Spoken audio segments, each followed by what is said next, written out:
The richest philosopher in Roman history taught that wealth means nothing. A slave who owned nothing claimed he was the freest man alive, and an emperor who ruled the known world wrote in his private journal that everything he possessed was borrowed, temporary, and ultimately meaningless. This is not a contradiction. This is Stoicism. And if you understand what these ancient thinkers discovered about money 2,000 years ago, you will see the modern financial system in a completely different light. Because while Wall Street sells you anxiety, algorithms track your spending, and advertisements whisper that you are never enough, the Stoics figured out something that most people today have forgotten. True wealth has almost nothing to do with money. This is the untold financial history, where money, power, and history collide. And today, we are going back to ancient Rome to uncover financial wisdom that could change how you think about every dollar in your pocket. Let us start with a paradox that should make you uncomfortable.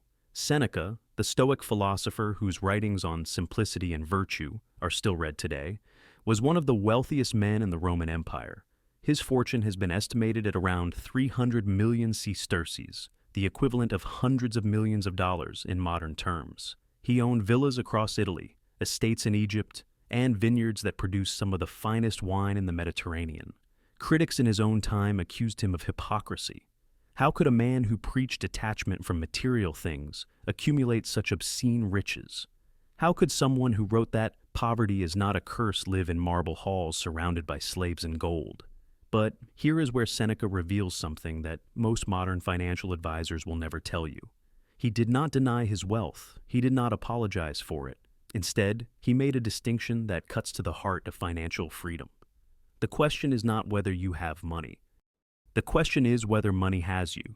Seneca argued that possessions are not evil. Attachment to possessions is.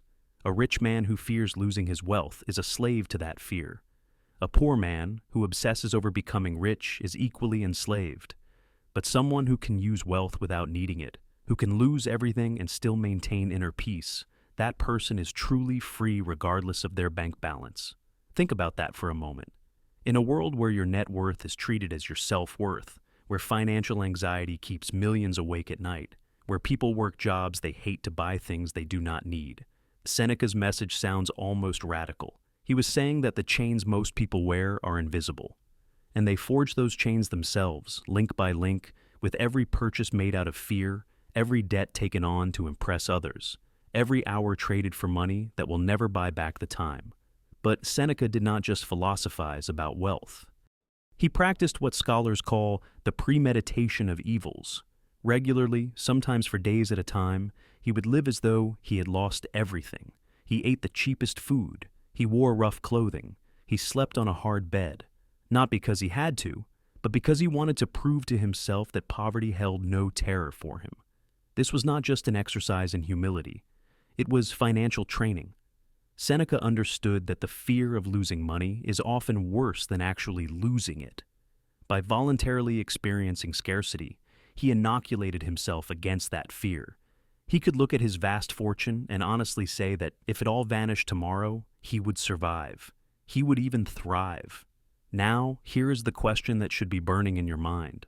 When was the last time you tested your own relationship with money? When did you voluntarily step away from comfort to see if you could survive without it? Most people never do. They spend their entire lives building walls of security, never realizing that those walls have become a prison. But the Stoic understanding of money goes deeper than personal psychology. It extends to a radical insight about the nature of wealth itself that most people still have not grasped. Let us move forward about a century from Seneca to the man who embodied Stoic philosophy at the highest level of power, Marcus Aurelius. Marcus was not just any emperor. He ruled Rome at the height of its power, commanding legions across 3 continents, controlling an economy that dominated the ancient world. Every luxury imaginable was available to him. Every pleasure, every treasure, every whim could be satisfied with a single word. And yet his private journal, which we now call the Meditations, reveals a man who seemed almost indifferent to the wealth that surrounded him. He wrote to himself repeatedly that everything he owned was on loan from the universe. His palace, his empire, even his own body were temporary possessions that would one day be reclaimed. The purple robes of the emperor were just dyed wool. The gold in the treasury was just metal pulled from the earth. The titles and honors were just sounds made by human mouths that would one day fall silent. This was not depression or nihilism. This was clarity. Marcus understood something that modern economics desperately tries to obscure. The value of money is a collective hallucination. A gold coin is just a piece of metal until a society agrees to treat it as valuable. A dollar bill is just paper with ink until millions of people decide to accept it in exchange for real goods. The entire financial system rests on belief, and beliefs can change overnight. Consider what Marcus witnessed during his reign. He saw currency debasement as emperors mixed cheaper metals into Roman coins to pay for wars. He saw inflation erode the savings of ordinary citizens.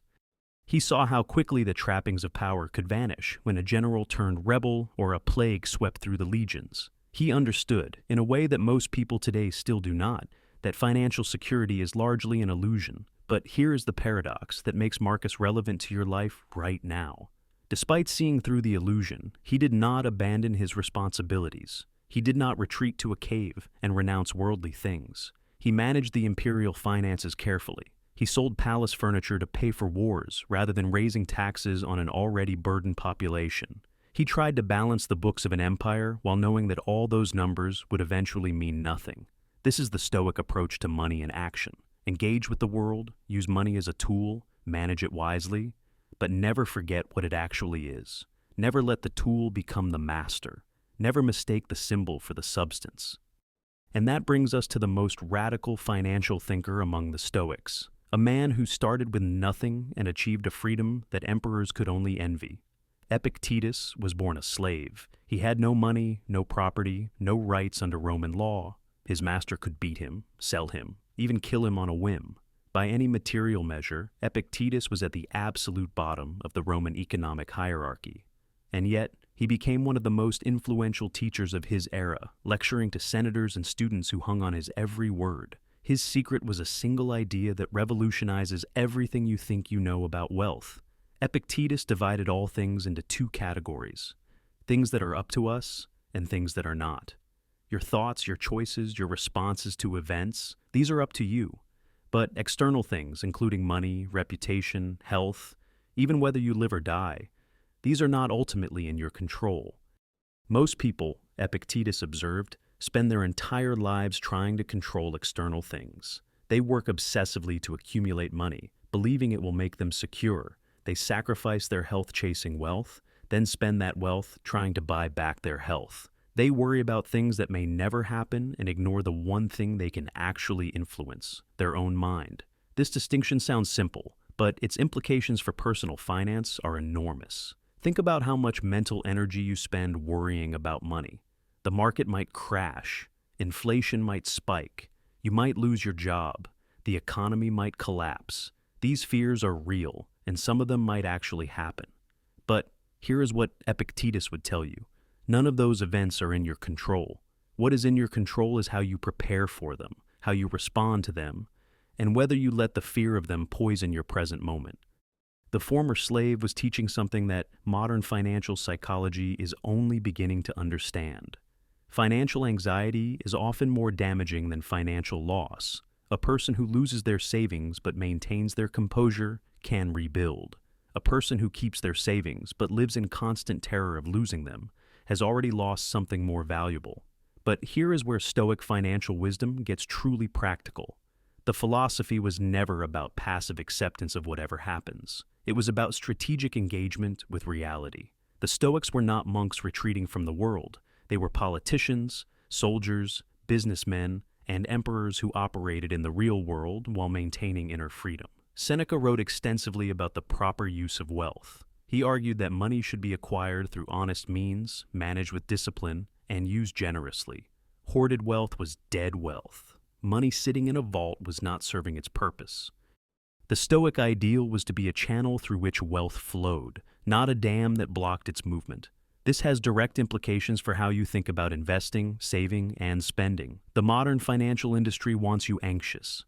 Anxious people check their portfolios obsessively. Anxious people trade too often, generating fees. Anxious people buy insurance products they do not need, pay for premium services that provide marginal benefit, and make emotional decisions that professional traders exploit.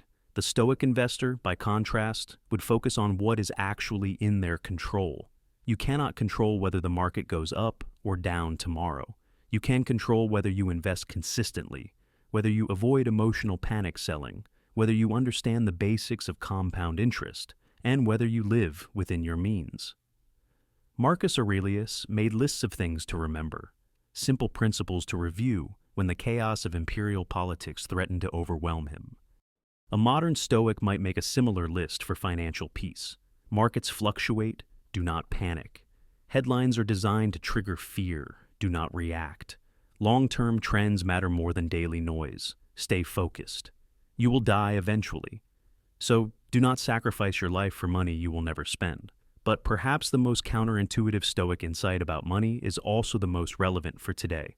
The philosophers taught that the pursuit of wealth beyond what you need is not just unnecessary, but actively harmful. Not harmful because money is evil, but harmful because the pursuit itself corrupts your character and steals your freedom. Consider what happens to someone who makes accumulating money their primary goal. Every decision becomes filtered through that lens. Relationships become networking opportunities. Time becomes a commodity to be monetized. Experiences are valued by their cost rather than their meaning. The person transforms themselves into a money-making machine, and in the process, loses what makes them human.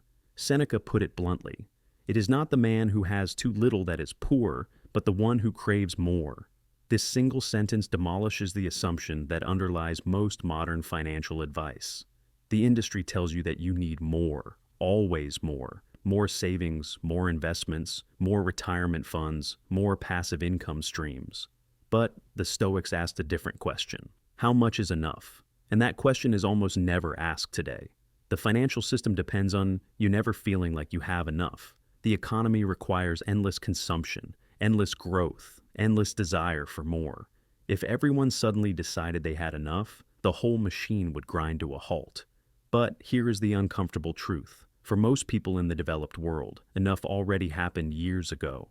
The problem is not insufficient resources, it is infinite appetite. And that appetite is not natural. It is manufactured. It is advertised, incentivized, normalized, and exploited. The Stoics saw this trap 2,000 years ago. Even without social media, algorithms, and targeted advertising, they watched wealthy Romans destroy themselves, pursuing more when they already had more than they could ever use. They saw emperors who controlled half the known world still scheming for more territory, more gold, more power, and they concluded that the desire for excess was a sickness, not a virtue. Now think about what this means for you today. Every financial guru tells you to maximize your income, optimize your portfolio, hustle harder, grind longer. But the ancient philosophers would ask, for what? What are you sacrificing in this pursuit? What are you becoming in the process? And will you even recognize yourself when you finally arrive at whatever destination you have been racing toward? This is not an argument against ambition or success. The Stoics were ambitious. Seneca sought political influence. Marcus took the responsibilities of empire seriously. Epictetus built a teaching institution that attracted elite students from across the Mediterranean. But they understood something crucial. External success means nothing if it comes at the cost of internal freedom.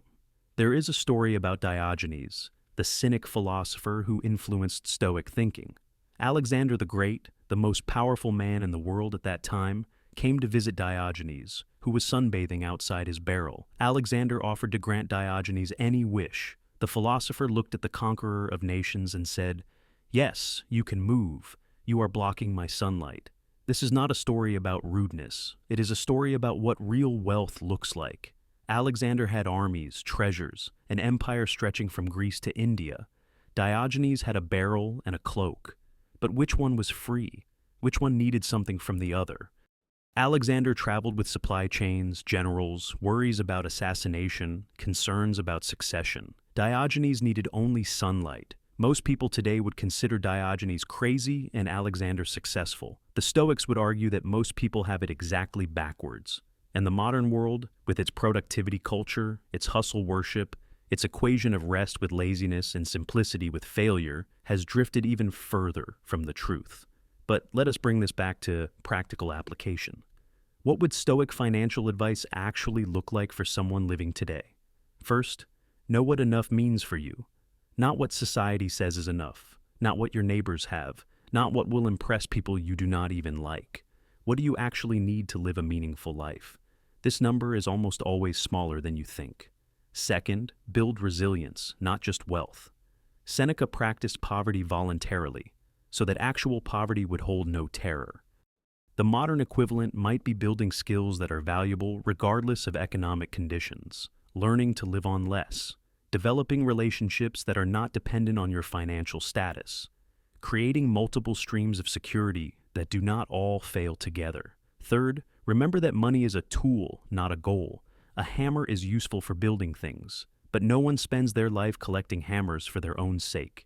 Money is the same. It is useful for creating freedom, security, opportunity, but accumulating it beyond what you need becomes an empty addiction. Fourth, invest your time as carefully as your money. The Stoics were obsessed with time because they understood that it is the one resource you can never get back. An hour spent worrying about money is an hour that could have been spent living. A year spent chasing a promotion you do not even want is a year stolen from your actual life. Fifth, accept that some things are not in your control and stop trying to control them. The market will do what it does. The economy will cycle through booms and busts. Politicians will make decisions that affect your finances. You cannot stop any of this. What you can do is prepare reasonably, respond thoughtfully, and refuse to let external chaos destroy your internal peace.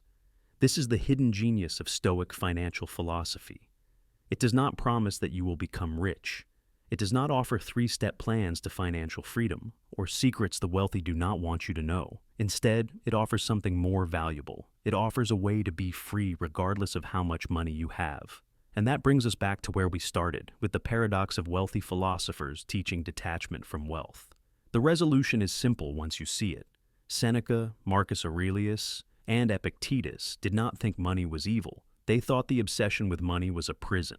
They thought the fear of losing money was a heavier burden than poverty itself. They thought that most people spend their lives chasing something that will never give them what they actually want. The modern financial system is designed to keep you anxious, wanting, and never satisfied. It profits from your dissatisfaction. The Stoics offered a way out, not by escaping from money entirely, but by changing your relationship with it. You can own things without being owned by them. You can use money without needing it. You can succeed in the material world without losing yourself in it.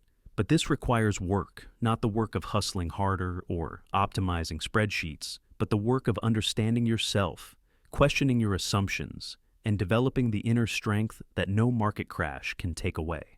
So here is the question that only you can answer. Are you using money, or is money using you? Are you building wealth to create freedom, or are you building a golden cage? Are you living, or just accumulating? History does not repeat exactly, but if you ignore its lessons, they will crush you all the same. The Stoics saw clearly what most people today are too busy to notice. True wealth is not measured in currency. It is measured in peace, purpose, and the freedom to live on your own terms. If this gave you a new perspective, hit subscribe. History has the answers. I will show you where to look.